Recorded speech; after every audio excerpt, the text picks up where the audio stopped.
এটা আমাদের ঘর, এটা আমাদের রান্নাঘর, বাসনপত্র, এই যে হিটার, এইটা আমাদের ডাইনিং ঘর। এইখানে আমরা টেবিলে খাই, এই যে চেয়ার রাখা আছে, আমরা খাই। আর ডাইনিংয়ে বসে আমাদের গোবিন্দ মাছ ধরছে। এই যে মাছ, অনেকগুলো মাছ পাওয়া গেছে, দেখাচ্ছি। আলোটা কী করে জ্বালাবো আমি জানি না, তো আলো জ্বালাতে। এই যে দেখুন কত মাছ ধরেছে গোবিন্দবাবু। এই মাছগুলো এখানে খাওয়া হবে না, এগুলো সব পার্সেল হবে। আর গোবিন্দবাবু এই যে ঘরে বসে মাছ ধরছে।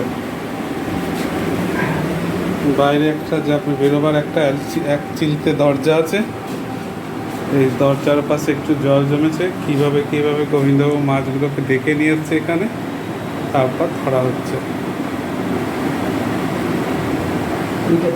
আমাদের অবসরকালীন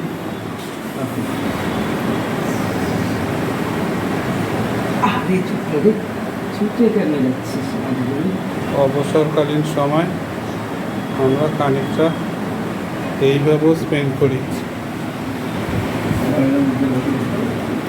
বাইরেটা ঘেরা জায়গা, কিন্তু বর্ষার জল একটু ঢুকে গেছে।